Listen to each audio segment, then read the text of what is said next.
சங்கம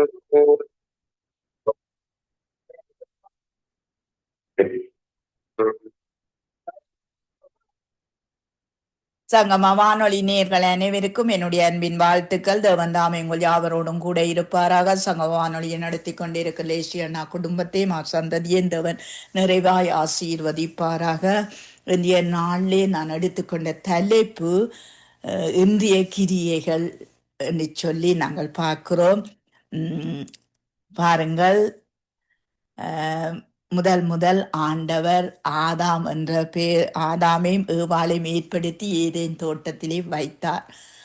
அந்த இடத்திலே அவர்களை சமாதானமும் சந்தோஷமாய் வாழும்படி பகல்லே தேவனோடு உறவாடி கொண்டு வாழ்ந்து வந்த அந்த சந்தோஷமான குடும்பத்திலே அங்கு பிசாசானவன் புகுந்தான் என்று சொல்லி நாங்கள் பார்க்கிறோம்.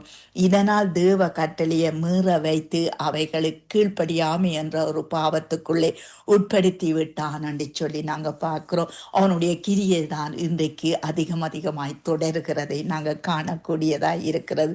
ஏனென்றால் தனக்கு கொஞ்ச காலம் இருக்கிறது என்று சொல்லி மக்களையும் மனுஷர்களையும் பிடித்து அநேக கிரிகளை அங்கு செய்து கொண்டு தூண்டி வைத்து கொண்டு இருக்கிறான் என்று சொல்லி நாங்கள் பார்க்கிறோம். நாங்கள் ஏவாளை எப்படி வஞ்சித்து தேவ கட்டளையை மீற வைத்து அதன் நிமித்தம் ஆதாமையும் பாவத்துக்கு உட்படுத்தினான் என்று சொல்லி நாங்கள் பார்க்கிறோம்.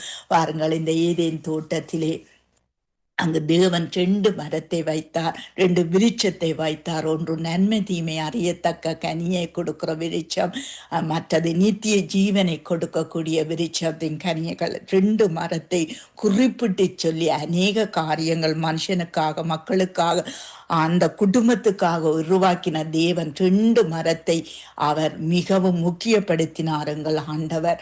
ஒன்று நன்மை தீமை அறியத்தக்க கனியை புசிக்க வேணாம் என்று சொல்லி சொன்னார். ஆனால் அவர்கள் அங்கு சத்துரு அந்த தோட்டத்துக்குள்ளே போய் ஏவாளை முதலாவது வஞ்சித்து ஆதாமை வஞ்சித்து தன்னுடைய வலைக்குள்ளே அவைகளை அங்கு இழுத்தான் என்று சொல்லி நாங்கள் பார்க்கிறோம். இதனால் அங்கு அந்த நித்திய ஜீவன் என்ற கனியை திரும்பவும் இவர்கள் பறிக்க முடியாது, பிடுங்க முடியாது, சாப்பிட முடியாது என்ற அளவுக்கு அங்கு தேவன் அவர்களை துரத்தி விட்டு கேராபின் சேராபின் காவல் வைத்தார் என்று சொல்லி நாங்கள் பார்க்கிறோம். அதற்கு பின்பு தேவன் தன்னுடைய கிருபையினால் ஆண்டவராகிய இயேசு கிறிஸ்துவை எங்களுக்கு கொடுத்து இன்றைக்கு ரட்சிப்பு என்ற ரீதியிலே எங்களை அவர் மறுபடியும் சேர்த்து கொள்ள, மறுபடியும் அங்கு அவரோடு இணைந்து கொள்ள எங்களுக்கு ஒரு வழி வாய்க்காலாய் இருக்கிறார் என்று சொல்லி நாங்கள் பார்க்கிறோம். அதனால் தான் சொல்லப்படுகிறது, நானே வழியின் சத்தின் ஜீவனுமாய் இருக்கிறேன், என்னை அல்லாமல் என் பிதாவிடத்தில் ஒருவனும் வரான் என்று சொல்லப்படுகிறதை நாங்கள் காணக்கூடியதாக இருக்கிறது. அதற்கு வழி எங்கள் ஆண்டவராகிய இயேசு கிறிஸ்து தான். சத்தியத்தை அறியுங்கள், சத்தியம் உங்களை விடுதலை ஆக்கும். இந்த சத்தியம் இயேசு கிறிஸ்து. இந்த இயேசு கிறிஸ்து அறிகிற அறிவே உங்களுக்கு நித்திய ஜீவன். அன்றைக்கு அந்த நித்திய ஜீவனை அங்கு கொடுக்கவில்லை அல்லவா? இன்றைக்கு அந்த நித்திய ஜீவன் அந்த விருட்சத்தின் கனியை புசிக்கிறதுக்கு நாங்கள் எல்லாம் அங்கு இலக்கை நோக்கி ஓடுகிறோம். ஏனென்றால் விசுவாசத்தை தொடக்கிறவரும் முடிக்கிறவரும் இந்த ஆண்டவராகிய இயேசு கிறிஸ்து. அவருடைய இலக்கை நோக்கி நாங்கள் ஓட வேண்டியவர்களாய் இருக்கிறோம். ஓடும்போது நாங்கள் பொறுமையோடும் ஓட வேண்டும், நிதானத்தோடும் ஓட வேண்டும். அப்பொழுதுதான் அதை நாங்கள் பெற்றுக்கொள்ள முடியும் என்பதை அங்கு காரியமாய் இருக்கிறதை நாங்கள் காணக்கூடியதாய் இருக்கிறது. பார்த்தேயு 13வது அதிகாரம் 19வது வசனத்திலே நாங்கள் பார்ப்போம். ஒருவன் ராஜ்யத்தின் வசனத்தை கேட்டும் உணராது இருக்கும்போது பொல்லாங்கன் வந்து அவன் இருதயத்தில் விதைக்கப்பட்டதை பறித்து கொள்ளுகிறான், அவனே வழியருகே விதைக்கப்பட்டவன் என்று சொல்லி வேதம் சொல்லுகிறது. பாருங்கள், இந்த வேத வசனம் எங்கெங்கெல்லாம் விதைக்கப்படுகிறது, அங்கெங்கெல்லாம் மக்கள் கேட்கிறார்கள். சிலர் அதை பற்றி கொள்ளுகிறார்கள், சிலர் அதை விட்டு விடுகிறார்கள். ஆனால் விட்டு விடுகிறவர்களுக்கு என்ன இல்லை என்று சொன்னால், அந்த விதைக்கப்பட்ட விதை முளை கிளம்புறதுக்கு பரிசுத்த ஆவியாகிய அந்த மழை இல்லாமல் இருக்கிறது. அதனால் ஆனால் வழி அருகே இருந்து அந்த பறவைகள் கொத்தி கொத்தி சாப்பிடுகிறதை நாங்கள் காணக்கூடியதாக இருக்கிறது. இன்றைக்கு அப்படித்தான் நாங்கள் புத்தி இல்லாதவர்களைப் போல இருந்து விடுகிறோம். நாங்கள் இப்பொழுது புத்தி உள்ள மனுஷர்களாக இருக்க வேண்டும் என்று வேதம் எங்களுக்கு கற்று தருகிறது. வாருங்கள், ராஜ்யத்தின் வசனம், தேவ ராஜ்யம், பரலோக ராஜ்யத்தின் வசனத்தை நாங்கள் கேட்டு அப்படியே விட்டு விடாதபடி நாங்கள் எங்கள் உணர்விலும் சிந்தையிலும் அதை ஏற்றுக்கொண்டு எப்படி பொல்லாங்கனை ஜெயிக்கிறது, எப்படி அந்த ஆதாம் ஏவாள் வீட்டிலே வந்து அவர்களை வஞ்சித்த அந்த பொல்லாங்கனை நாங்கள் எப்படி ஜெயிக்கிறது என்று சொல்லி நாங்கள் தேவ வசனத்திலே அதை நாங்கள் இணலிட வேண்டும். தேவ வசனம் ஜீவனும் வல்லமையும் உள்ள வசனம், இருபுறமும் கருக்குள்ள எந்த பட்டியத்திலும் கருக்கான அவருடைய வசனத்தை நாங்கள் பற்றி பிடிக்க வேண்டும். பற்றி பிடித்து கொண்டு நிற்கும் போது தான் இந்த பொல்லாங்கனை நாங்கள் ஜெயிக்க முடியும் என்பதை காணக்கூடியதாக இருக்கிறது. ஏனென்றால் நாங்கள் இந்த பொல்லாங்கனை ஜெயிக்காவிட்டால் வழி அருகே நிற்கிறவர்களாக இருந்து விடுவோம். வழியிலே எங்களுக்கு உணவு கிடைக்காது. வழியிலே நாங்கள் யாரையும் நம்பி பிச்சை கேட்க வேண்டிய நிலைமை இருக்கும். ஆகவே நாங்கள் இந்த தேவனை நோக்கி நாங்கள் பார்க்கும்போது இந்த பொல்லாங்கனை நாங்கள் ஜெயிக்க வேண்டும். வாலிபனை, நீ பொல்லாங்கனை ஜெயித்ததுனால் உனக்கு எழுதுகிறேன் என்று சொல்லி வேதம் எங்களுக்கு சொல்லுகிறது. வாலிப ஜோதிகள் எழும்ப வேண்டும். ஏனென்றால் அவர்களுக்குள்ளே ஒரு பராக்கிரமம் இருக்கிறது. அந்த பராக்கிரமம் தேவன் வாசமாய் இருக்க வேண்டும். அந்த பராக்கிரமத்திலே தேவன் வாசமாய் இருக்க வேண்டும். அப்பொழுது அவர்கள் உயிர்ப்பிக்கப்பட்டவர்களாக இருப்பார்கள் என்று சொல்லி வேதம் சொல்லுகிறது. ஏனென்றால் இன்றைக்கு வாலிபர்கள் வழி அருகே நிற்கிறபடியால் அங்கே இருக்கும் வந்து பறவைகள் அவர்களுக்குள்ளே இருக்கிறதை அங்கு பொறுக்கி போடுகிறது. அங்கு அதுக்கு உணவாய் இருக்கிறது என்று சொல்லி நாங்கள் பார்க்கிறோம். அப்படி எங்களை விடவில்லை ஆண்டவர். ஆண்டவர் தன்னுடைய மகிமையிலே ஏற்றுக்கொள்ளுகிற தேவனாய் இருக்கிறார் என்று சொல்லி நாங்கள் பார்க்கிறோம். தேவன் மகிமை கனத்தை மகிமையை மனுஷனுக்கு கொடுத்தான். அதை இழந்த நிலைமையிலே நாங்கள் இருக்கும்போது தான் ஆண்டவராய் இயேசு கிறிஸ்து அந்த மகிமையை கொண்டு வந்து அந்த இழப்பி எல்லாம் இழந்து போனதை தேடவும் அங்கு மனுஷகுமார் இந்த பூமிக்கு வந்தார் என்று சொல்லி நாங்கள் பார்க்கிறோம். நீங்கள் யாரும் வழியறவே நிற்காதபடி கர்த்தருடைய வார்த்தையை தெளிவாய் நீங்கள் கண்டு கொள்ளுங்கள். நம்பிக்கை வைத்து படித்து பாருங்கள். அதிலே ஒரு வல்லமை உண்டு, அதிலே ஒரு ஜீவன் உண்டு என்று சொல்லி நாங்கள் பார்க்கிறோம். மனுஷன் அப்பத்தினால் மாத்திரமல்ல தேவனுடைய வாயிலிருந்து புறப்படுற ஒவ்வொரு வார்த்தையினால் பிழைப்பான் என்று எழுதியிருக்கிறது. இந்த வார்த்தையிலே பிழைப்பு உண்டு என்று சொல்லி நாங்கள் பார்க்கிறோம்.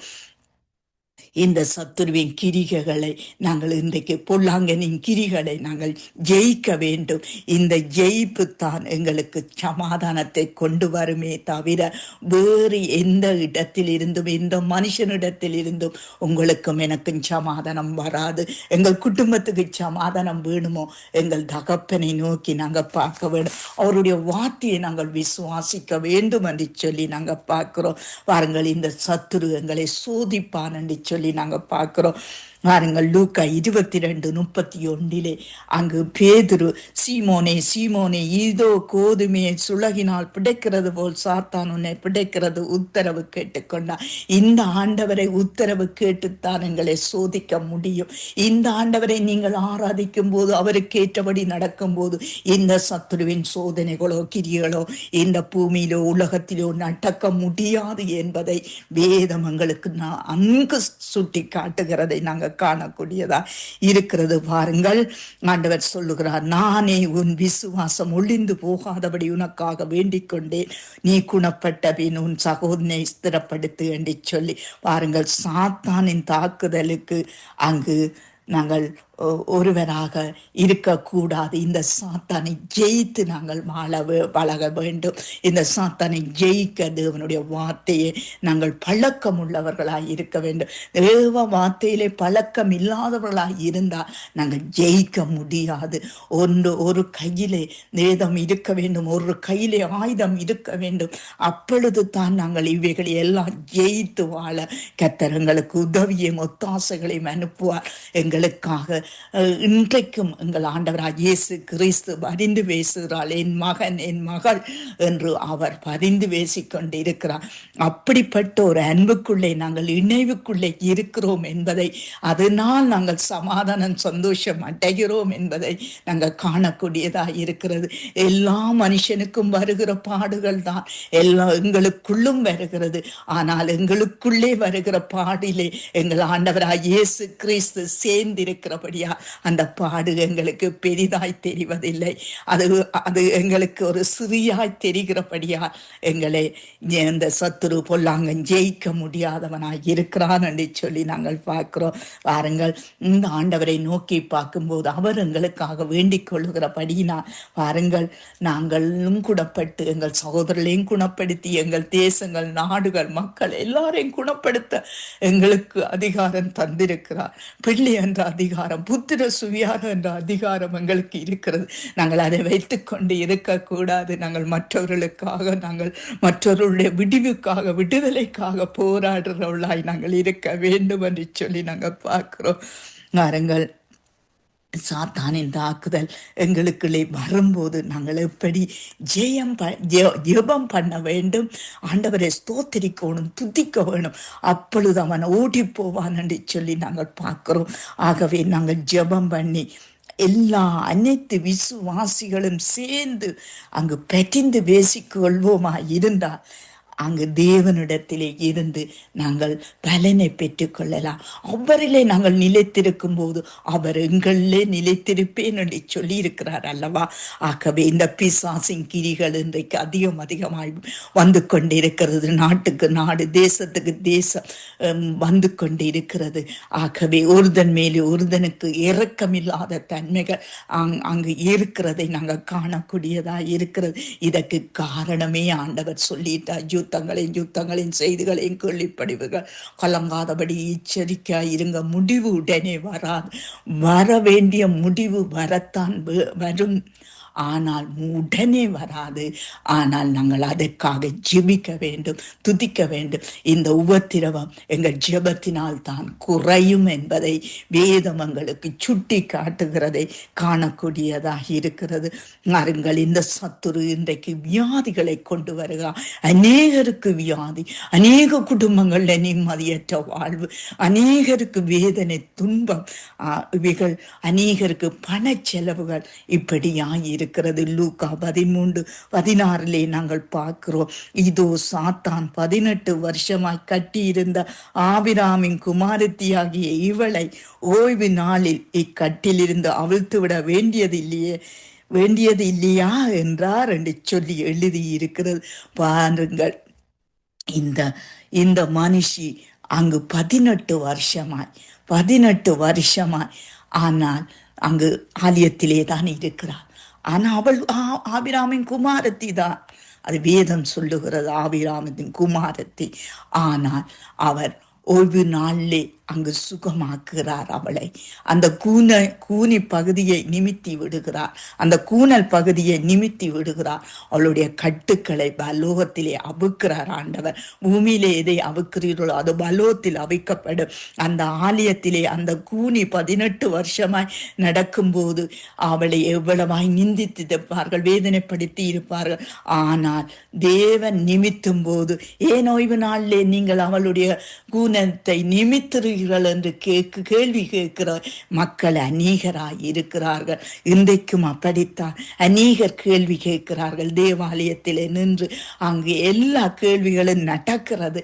இந்த கேள்விகளுக்கு பதில் இயேசு கிறிஸ்துவே, அவருடைய சத்தியமே என்று சொல்லி நாங்கள் பார்க்கிறோம். ஏனென்றால் ஆபிராமின் குமாரத்திகளை இந்த கடைசி நாட்களில் ஆண்டவர் எழுப்ப வேண்டும். கடைசி நாட்களின் அற்புதங்கள், அதிசயங்கள் நடக்க வேண்டும். அவள் 18 வருஷமாய் அந்த ஆலயத்திலே இருந்தார், அந்த போதருக்கு கீழே இருந்தார், அந்த ஜனத்துக்குள்ளே இருந்தார். ஆனா குணம் கிடைக்கவில்லை. ஆண்டவராகிய இயேசு கிறிஸ்து அந்த இடத்திலே வந்தபோது அவளுக்கு குணம் கிடைத்தது. அவள் ஏற்றுக்கொண்ட போது அவளுக்கு குணம் கிடைத்தது. குணம் கிடைத்த பின்பு அந்த போதகரும் அந்த மக்களும் என்ன கேள்வி கேட்கிறார்கள்? இந்த ஓய்வு நாளில் இவளுடைய கட்டை நீங்கள் அவுக்கலாமா என்று சொல்லி கேட்கிறார்கள். இன்றைக்கு அப்படித்தான் அநேகர் அங்கு குட்டி வெறியினால் அங்கு அங்கு தங்களை தாங்களை சேதப்படுத்தி கொண்டு இருக்கிறார்கள். அப்பொழுது எந்த ஜனமும் பார்க்க மாட்டார்கள். அவர்களை கொண்டு வந்து ஆலயத்திலே வைத்து குளிப்பாட்டி அவர்களுக்கு நல்ல உடுப்பு போட்டு ஆலயத்திலே அவர்களை மாற்றி விட்ட போது மற்றவர்கள் அவர்களுடைய சொந்த பந்த உறவுகள் என்ன கேள்வி கேட்கிறார்கள்? இன்றைக்கும் கேட்டுக்கொண்டுதான் இருக்கிறார்கள். இவைகள் எல்லாம் தேவனுக்கு விரோதமான பகைகள். கேள்விகள் தேவனுக்கு விரோதமான பகைகள் என்று சொல்லி, வார்த்தைக்கு விரோதமான பகைகள் என்று சொல்லி, அவன் குடிகாரனாய் இருக்க மட்டும் யாருக்கும் பிரச்சனை இல்லை. அவன் அவன் தன்னுடைய குடியை விட்டு நல்லவனாய் வரும்போது அவனுக்கு எதிராக எத்தனை பேர் எழும்புகிறார்கள். அவனை அங்கு எத்தனை சுட்டிக்காட்டுகள் நடக்கிறது. வாருங்கள், இப்படித்தான் வாருங்கள். ஒருவன் குடித்து குடித்து அழிந்தாலும் நீ எங்களோடு அழிஞ்சு போ, நீ எங்களோடு அந்த வலைக்குள்ள நில் என்று தான் நிற்கிறார்களே எளிய. உண்மையான சத்தியத்தை சொல்லவும், உண்மையான சத்தியத்தை கேட்கவும், உண்மையான சத்தியத்தை ஏற்றுக்கொள்ளவும் இன்றைக்கு மனுஷர்கள் இல்லாததினால் துர்க்கிரிகளுக்கு ஆண்டவர் இடம் கொடுத்து கொண்டிருக்கிறார். அழிவுகளுக்கும் ரத்தம் சிந்துகளுக்கும் அங்கு தேவன் இடம் கொடுத்து கொண்டிருக்கிறார். இந்த தேவன் இரக்கமில்லாத தேவன் இல்லை. ஆனால் இரக்கமுள்ள தேவன். உங்களுடைய துர்க்கிரிகளினால் ஆண்டவர் அங்கு சத்துருவோடு போராட முடியாது, சத்துருவோடு நிற்க முடியாது. ஏனென்றால் சத்துரு தன்னுடைய வலைக்குள்ளே இழுக்கும் போது நீங்கள் தான் புத்திமான்களாய், நான் நல்ல அறிவாளிகளாய் நிற்க வேண்டும் என்று சொல்லி நாங்கள் பார்க்கிறோம். எப்பொழுதும் எந்த இடத்திலும் பாருங்கள், விசுவாசின் கிரிகள் எல்லாம் கலக்கமும் குழப்பமும் தான் என்று சொல்லி நாங்கள் பார்க்கிறோம். இன்றைக்கு வியாதி எத்தனை பேர், எத்தனை வீடுகள் அழுகிறது, கஷ்டப்படுகிறது, துன்பப்படுகிறது. பணம் இல்லை, மருந்து வாங்க பணம் இல்லாமல் தவிக்கிறார்கள். ஆனால் நீங்கள் மனம் திரும்புங்கள், தேவனிடத்தில் திரும்புங்கள், அவருடைய சத்தியத்தை வாசியுங்கள், வேதத்தை வாசியுங்கள். அப்பொழுது உங்களுக்கு குணம் உண்டாகும். ஏனென்றால் இந்த தேவன் உங்களுக்காக பரிந்து பேசுகிற தேவனாய் இருக்கிறார், உங்களுக்காகவே நடக்கிற தேவனாய் இருக்கிறார் என்று சொல்லி நாங்கள் பார்க்கிறோம். உங்களுக்காகவே இந்த பூமியில வந்து வாழ்ந்து காட்டின தேவன், இப்படி வாழலாம் என்று சொல்லி தந்த தேவன் என்று சொல்லி நாங்கள் பார்க்கிறோம். பாருங்கள், மத்தேயு 16:23 சொல்லப்படுகிறது, அவரே திரும்பி பேதுருவை பார்த்து, அங்கு பின்னாலே போ சாத்தானே, நீ எனக்கு இடலாய் இருக்கிறாய், தேவனுக்கு ஏற்றதை சிந்திக்காமல் மனுஷருக்கு ஏற்றதை சிந்திக்கிறாய் என்ற. பாருங்கள், இன்றைக்கு தேவனுக்கு ஏற்றதை யாரும் சிந்திப்பதில்லை. அங்கு மனுஷனுக்கு ஏற்றதை சிந்திக்கிறார்கள். மனுஷன் எப்படி உயர வேணும், எப்படி நடக்க வேணும், எப்படி மற்றவன் என்னை மதிக்க வேணும், உயர்த்த வேணும் என்று சொல்லித்தான் மனுஷனுடைய இருதயம் இருக்குதே தவிர, நான் எப்படி பணக்காரனா வர வேணும் என்றுத்தான் மனுஷனுடைய இருதயம் இருக்குதே தவிர, அங்கு தேவனுக்கு ஏற்றதை யாரும் சிந்திக்கிறது இல்லை. ஆனால் தேவனுக்கு ஏற்றதை சிந்திப்பார்கள். ஆனால் தேவன் சமாதானத்தையும் பதிலே எல்லாவற்றையும் உன் கையிலே கொண்டு வந்து தருவார் என்பதை நாங்கள் வேதத்தில் இருந்து காணக்கூடியதா இருக்கிறது. உண்மையிலே கர்த்தருடைய ஆசீர்வாதம் தானுங்க. அந்த ஆசீர்வாதத்தில் எல்லாமே இருக்கும். அந்த கர்த்தர் கொடுக்கிற ஆசீர்வாதத்தில் எல்லாமே இருக்கும் என்பதை நாங்கள் காணக்கூடியதா இருக்கிறது. நாங்கள் அனுபவ ரீதியாய் இதை நாங்கள் சொல்லுகிறோம் என்பதை காணக்கூடியதா இருக்கிறது. பாருங்கள், யோவான் 13:22-3 சொல்லப்படுகிறது, அங்கு இருதயத்திலே புகுந்து பாவத்தை செய்ய தூண்டி வைக்கிற இவனாய் இருக்கிறார். இன்றைக்கு எல்லா நாடுகள், தேசங்கள், ராஜாக்களுக்கு புத்தி இல்லாமல் அங்கு இவன் சத்துரு அங்கு அவருடைய இருதயத்திலே புகுந்து அங்கு பாவத்தை தூண்டி வைக்கிறான். அந்த பாவத்தை தூண்டி வைக்கிறதுக்கு மனிதனிடம் கொடுக்கிறான் என்று சொல்லி நாங்க பார்க்கிறோம். யோவான் 13:2-3 சீமோன் குமாரனாகிய யூதாஸ் காரியோத்து அவரை காட்டி கொடுக்கும்படி, இயேசுவை காட்டி கொடுக்கும்படி பிசாசானவன் அவன் இருதயத்தில் தூண்டின பின்பு அவர்கள் போஜனம் பண்ணி கொண்டிருக்கையில் தம்முடைய கையில் பிதா எல்லாவற்றையும் ஒப்பு கொடுத்தார் என்பதை தாம் தேவனிடத்தில் இருந்து வந்ததை, தேவனிடத்துக்கு போகிறதை இயேசு அறிந்தார் என்று சொல்லி பார்க்கிறோம்.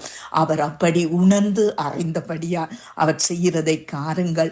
ஏனென்றால் பெருமைகள், பேராசைகள் மனிதனுக்குள்ளே வந்துவிடக் கூடாது.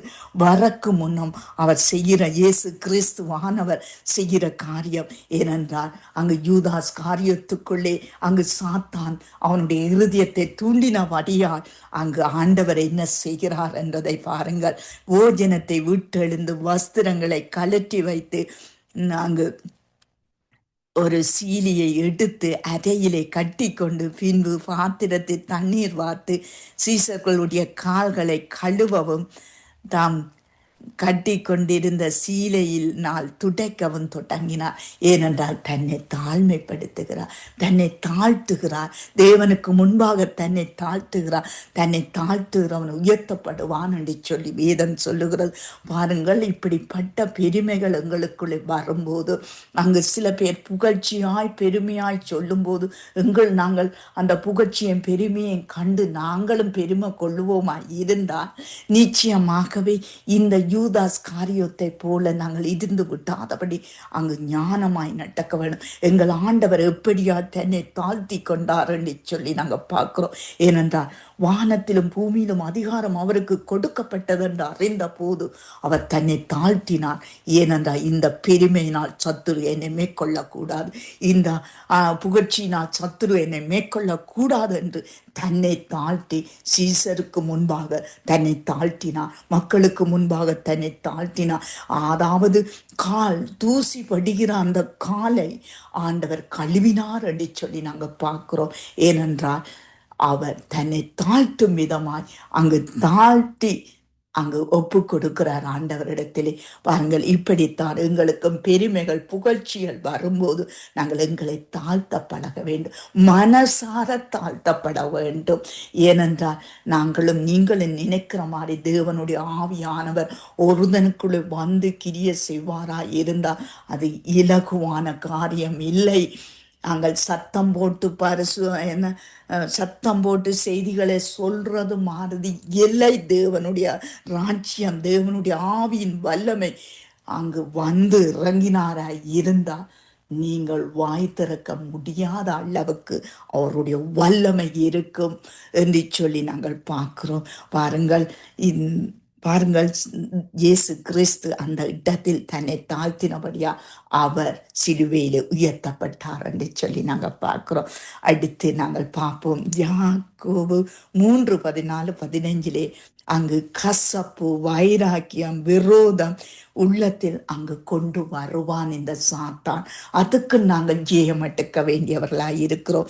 நாங்கள் உங்கள் இதயத்திலே கசப்பான வைராக்கியத்தையும் விரோதத்தையும் வைத்தீர்களானால் நீங்கள் பெருமை பாராட்டாது இருங்கள், சத்தியத்துக்கு விரோதமாய் பொய் சொல்லாமலும் இருங்கள்.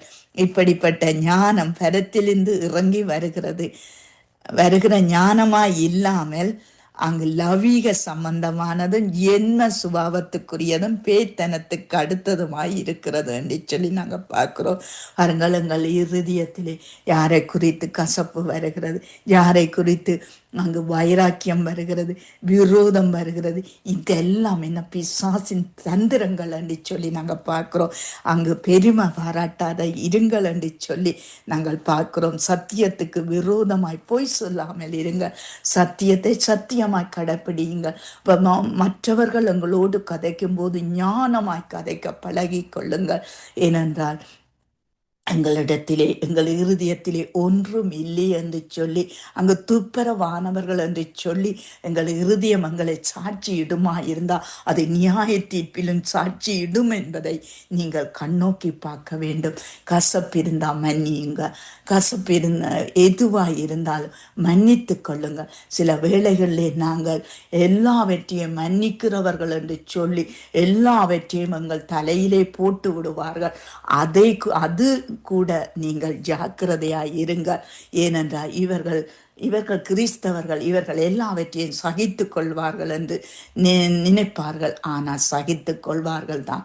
ஆனால் அவர்களுக்கு முன்பாக ஒரு தேவன் இருக்கிறார் என்பதை நீங்கள் மறந்து விடாதீர்கள். அவர்கள் தேவனிடத்திலே போய் தேவ சமூகத்திலே முறையிடுவார்கள். ஆனால் உனக்கு அது தீமையும் தீங்குமாய் மாறும் என்பதை வேதம் எங்களுக்கு கற்றுத்தருகிறது. ஏனென்றால் அவர் பட்சபாதம் பார்க்காத தேவன். ஆனாலும் அங்கு அவர் பிழையை சரியென்று சொல்ல மாட்டார், சரியை பிழை என்று சொல்ல மாட்டார். அது கேட்ட நியாய தீர்ப்பை எங்களுக்கு உண்டாக்கும் என்று சொல்லி நாங்கள் பார்க்கிறோம். எங்களுக்குள்ளே அங்கு சத்தியத்துக்கு விரோதமாய் என்ன இருக்கும்? கசப்பு, கொலை, கொள்ளை, இவைகள் எல்லாம் இந்த எங்களுடைய சத்தியத்துக்கு விரோதமாய் இருக்குது. அது விரோதமாய் இருக்கிறது காரணம் எங்கள் இருதயத்திலே கரைபடைந்த இருதயம் இருக்கிறபடியால், அந்த கரைபடைந்த இருதயத்திலே கசப்பு, வைராக்கியம், விரோதம் எல்லாம் சேர்றபடியால் அங்கு அது அந்த சத்தியத்துக்கு விரோதமா பொய் சொல்லும். ஒருக்கா சொன்னா அடுத்த தரம் போய் அப்ப பொய் சொல்லுகிறார்கள் என்று எங்களுக்கு விளங்கி கொண்டால் நாங்கள் அவர்களிடத்திலே கொஞ்சம் ஸ்டாப் பண்ணி விட்டு கடந்து செல்ல வேண்டும். ஏனென்றால் பொய்யை ஆண்டவர் விரும்புறது இல்லை. தமிழிலே ஒரு பழமொழி இருக்கிறது, பொய் சொல்லுகிறவனுக்கு ஒரு பொறியும் கிடையாது என்று சொல்லி. அதே நேரம் இந்த ஆண்டவர் சொல்றார், பொய் நாவே உனக்கு என்ன கிடைக்கும்? அக்கினி தணல் என்று சொல்லப்படுகிறதை நாங்கள் காணக்கூடியது. ஏனென்றால் போய் அங்கு சிலவருடைய வாயிலே அது நிறையவே வரும். அது சாத்தானுடைய திட்டம் என்பதை நீங்கள் அறிந்து அவர்கள் ஞானம் இல்லாதவர்கள், அவர்கள் லவீக சம்பந்தமானவர்கள், ஜெம சுபாவத்துக்குரியவர்கள், பேத்தனத்துக்குரியவர்கள் என்று நீங்கள் அவர்களை கொஞ்சம் விட்டு விலகுவது மிக மிக நல்லது. அவர்கள் மனம் திரும்பி வந்தால் ஏற்றுக்கொள்ளுங்கள். அல்லது அவர்களை கொஞ்சம் பின்னுக்கு வைத்துவிட்டு அவர்களுக்காக நீங்கள் ஜெபம் பண்ணுங்கள். மனம் திரும்ப, அதாவது இந்திய நாட்களில் கூட ஞானம் இல்லாமல் எத்தனையோ பேர் அங்கு தவிக்கிறார்கள். அங்கு லவீகம் சம்பந்தமான ஈச்சையிலே இழுப்புண்டு போகிறார்கள். ஜெம சுபாவத்திலே இருக்கிறார்கள். அதாவது ஜெம சுபாவம் என்றால் அங்கு பாவம் செய்த சுபாவம், பாவத்துக்கு அடிமைப்பட்ட சுபாவங்கள் இருக்கிறது. பேத்தனத்துக்குரியது 4 காரியத்தை அங்கு கசப்பு, வைராக்கியம், இதயத்திலே கரைகள் இருந்தால் இப்படி நடக்கும் என்பதை வேதம் எங்களுக்கு கற்றுத்தருகிறது. இவைகள் எல்லாம் இப்பொழுது தெரியாது. தேவனுடைய நியாய தீர்ப்பு நாளிலே அவருக்கு முன்பாக நீங்கள் ஒன்றுமே சொல்ல முடியாது. இதை நான் செய்யலே என்று சொல்ல முடியாது. அந்த லத்துக்கு அவர் ஞானமாய், அறிவாய், புத்தியாய் அவர் நியாயம் தீர்ப்பார். அவர் அப்படிப்பட்ட தேவன். ஆகவே இப்பொழுதே நாங்கள் மனம் திரும்பினார், மனம் கசந்து அழுது மனம் திரும்பினார், அவர் எங்களை ஏற்றுக்கொள்ளுவார். ஏற்றுக்கொண்டு என் பிள்ளை, என் மகள் என்று சொல்லி அவருடைய பிரியத்துக்குள்ளே நாங்கள் வாழ்வோமாயிருந்தால் இந்த பூமியிலே எதுக்கு நாங்கள் குறைவுபட்டு வாழ தேவையில்லை.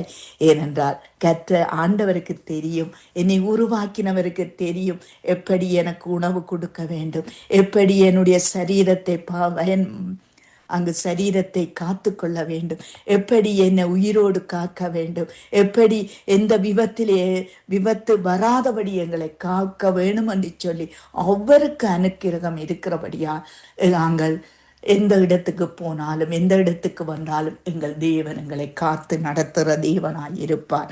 ஏனென்றால் நாங்கள் எங்களுடைய கிரிகள் பொல்லாததாய் இருந்து கொண்டு எங்கள் ஆண்டவர் காப்பார் காப்பார் காப்பார் என்று நாங்கள் சொல்லக்கூடாது. அவருடைய சத்தியத்தை கடைப்பிடித்து சத்தியத்தின்படி வாழும்போது அங்கு தேவன் எங்களுக்கு எப்படியாய் இருக்கிறார் என்றால் அவர் ஆசீர்வாதத்தின் பிள்ளையாய் நாங்கள் இருக்கிறோம். அவர் எந்த இடத்திலும் எங்களை காக்கிறவராய் இருக்கிறார் என்று சொல்லி நாங்கள் பார்க்கிறோம்.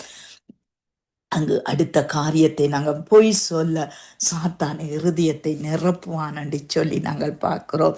பாருங்கள், பேதுரு அவனை நோக்கி, அனினியாவே, நிலத்தின் கிரியத்தை ஒரு பங்கை வஞ்சித்து வைத்து பரிசுத்தாவியிடம் பொய் சொல்லும்படி சாத்தான் உங்களை இருதயத்தை நிரப்புறது என்ன? பாருங்கள், இன்றைக்கு பலிபீடத்தில் நின்று கூட அநேக காரியங்கள் நடந்து கொண்டிருக்கிறது. நிச்சயமாய் நிச்சயமாய் போய் சொல்ல சத்துருவுக்கு இடம் கொடுக்காதிருங்கள். உங்கள் நாவுகளை காத்துக்கொள்வோம், உதடுகளை காத்துக்கொள்வோம். நாங்கள் எங்களுடைய நாவுகள் உதடுகளை காத்துக்கொள்வோம் என்று சொல்லி நாங்கள் பார்க்கிறோம். ஏனென்றால் ஆலயத்திலே நின்று நீங்கள் செய்யும் போது பரிசுத்த ஆவிக்கு விரோதமாக நீங்கள் செய்கிறீர்கள். உங்கள் வாயை திறக்கிறீர்கள், இருதயம் சிந்தையை அதுக்கு பொய்யுக்கு நேராய் சாத்தானுக்கு நேராய் திறக்கிறீர்கள் என்பதை நீங்கள் கண்ணோக்கி பார்க்க வேண்டும், உணர்ந்து கொள்ள வேண்டும், அறிந்து கொள்ள வேண்டும். இன்றைக்கு இது யாருக்கும் தெரியாமல் இருக்கலாம், போதருக்கு கூட தெரியாமல் இருக்கலாம். ஆனால் நாளைக்கு நீங்கள் நியாய தீர்ப்பு நாளில் நிற்கும் போதுதான் இவைகள் எல்லாம் உங்களுடைய சபை மக்களுக்கு முன்பாக நீங்கள் வெட்கப்படுவீர்கள், நீங்கள் நாணல் அடைவீர்கள் என்று சொல்லி வேதம் எங்களுக்கு கற்றுத்தருகிறது. ஆகவே நாங்கள் ஜாக்கிரதை உள்ளவர்களாக இருக்க வேண்டும் எந்த இடத்திலும். மற்றது அங்கு 2 கொரிந்தியர் 4:4 சொல்லப்படுகிறது, மனதை குருடாக்குகிறான் என்று சொல்லி. தேவனுடைய சாயலாய் இருக்கிற கிறிஸ்துவின் மகிமையான சுவிசேஷத்தின் ஒளி அவிசுவாசிகளாகிய அவர்களுக்குள் பிரகாசமாய் இராதபடி இப்பிரபஞ்சத்தின் தேவனானவன் அவர்களுடைய மனதை குருடாக்குறான். இந்த மனதை குருடாக்க விடாதீங்கள். ஏனென்றால் மகிமையின் தேவன் நீங்கள் ஒரு சொற்ப அற்ப காரியங்களுக்காக பொய் சொல்லாதிருப்பீர்களாக. உங்கள் மனதை குருடாக்கினால் அங்கு வெளிச்சம் உங்களுக்குள்ளே வெந்து பிரகாசிப்பது கஷ்டம். ஒரு இருட்டு வந்தால் அங்கு பிரகாசத்துக்குள்ளே வருவதற்கு மிகவும் கஷ்டம், கொஞ்ச நேரம் செல்லும். ஏனென்றால் வெளிச்சத்துக்குள்ளே வர எப்படியாவது ஒரு காரியத்தை செய்துதான் வர வேண்டும். இப்போ வீட்டிலே வெளிச்சம் இல்லையானா அந்த வெளிச்சத்துக்குரிய காரியத்தை அல்லது மெழுகுதிரியை கொளுத்தி வைத்து அது ஒரு சிறிய வெளிச்சத்தை நாங்கள் கண்டாத்தான் எங்களுக்கு அந்த இருள் போகும் என்று சொல்லி நாங்கள் பார்க்குறோம். அப்படியே நாங்கள் செய்ய வேண்டியவர்களாய் இருக்கிறோம் என்று சொல்லி கண்ணி வைக்கிற சத்துருவுக்கும் நிந்தையிலும் பிசாசின் கண்ணியலும் விழாதபடி புறம்பானவர்களான நற்சாட்சி பெற்றவர்களாய் நீங்களும் நானும் இருக்க வேண்டும். கர்த்தர் தாமே அந்த சத்தியத்தின் வழியிலே நாங்கள் நடக்கும்போது பரிசுத்த ஆவியானவர் நடத்தும் போது, ஏனென்றால் பரிசுத்த ஆவியானவர் எங்களை நடத்துகிறார் என்று சொல்லி கண்டால் ஆலயத்தில் நிற்கும் போது நாங்கள் கவனமாக இருக்கணும். எங்கள் வாயிலே, எங்கள் வார்த்தையிலே, எங்கள் கைகளிலே, எங்கள் இருதயத்திலே, சிந்தையிலே. ஏனென்றால் பரிசுத்த ஆவியானவர் ஆலயங்களிலே அல்லது 2-3 பேர் கூறுற இடத்திலே இருப்பார். பரிசுத்தாவியானவர் இருப்பார். ஆனால் நாங்கள் அவருக்கு இடம் கொடுக்கிறோமா அல்லது எண்ணங்கள் சிந்தையில் இடம் கொடுக்கிறோமா? அதுதான் முக்கியமாக இருக்கிறது. இந்த பரிசுத்தாவிக்கு விரோதமாக செயல்படாதீங்க. செயல்பட்டா பொய் உங்கள் வாயிலே வரும், குருடு வரும். அங்கு அத்தனையும், அதாவது பிசாசின் கிரிகள் அத்தனையும் வந்துவிடும். வந்து சேர்ந்தா ஒன்றொன்றா சேரும்.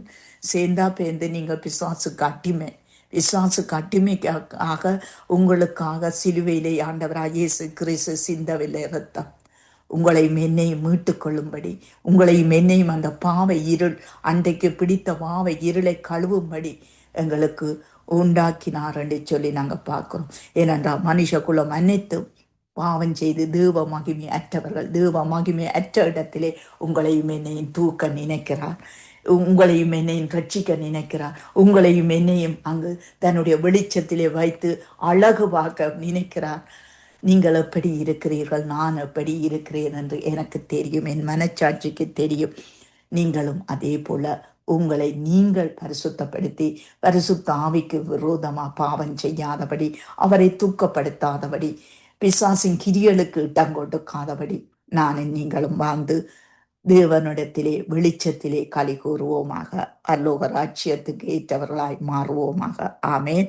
ஜெபத்தோடு கூட முடிச்சுக்கொள்ள. அன்பான பிதாவே, இயேசு கிறிஸ்துவின் நாமத்தில் நம்முடைய சமூகத்திலே இன்றைய நாளை ஒப்புக் கொடுக்க, இன்றைய கிரிகள் பிசாசின் வல்லமைகள் எல்லாம் அகன்று போவதாக.